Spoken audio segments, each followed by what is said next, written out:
বাসন পড়েছে, এগুলো মাজবো, এগুলো সব পরিষ্কার করবো। চলো আগে ঘরটা ঝাড় দিয়ে নিই। ঘরটা ঝাড়ু দিয়ে নিই আগে, তারপরে বাকি কাজগুলো করব। বাবু সরো এখান থেকে।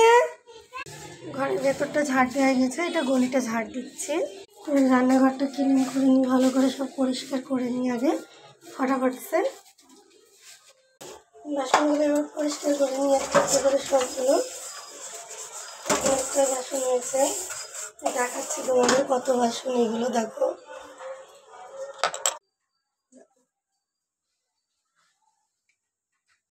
বাসনগুলো সব মাজা হয়ে গেছে। এবার এই বাসনগুলো লাগাবো, লাগিয়ে মেয়েকে চান করাবো একটু জল গরম করে। দেখো বাসনগুলো সব সেট করা হয়ে গেছে আমার। আর এখানটায় এই যে জল রেখেছি গরম করতে, মেয়েকে চান করাবো। যে ঘরটা পোছা লাগাচ্ছে, পুরোটা হয়ে গেছে, এইটুকু বাকি আছে। ঘরটা পুরোটা হয়ে গেছে, রান্নাঘরটা করে নিই। এদিকে আমার ঘরটা পরিষ্কার হয়ে গেছে, ঘরটা মোছা হয়ে গেছে, বাসন টাসন মেজে সব গুছিয়ে রেখেছি। এদিকে জলটা গরম হয়ে গেছে, এই গরম জল দিয়ে আমি মেয়েকে চান করাবো।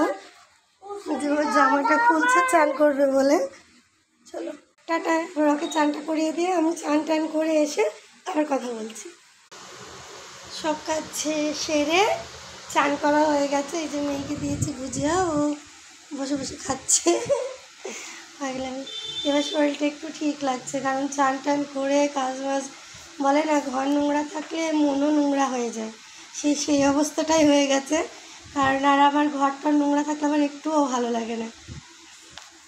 এই যে পাগলের অবস্থাটা দেখো।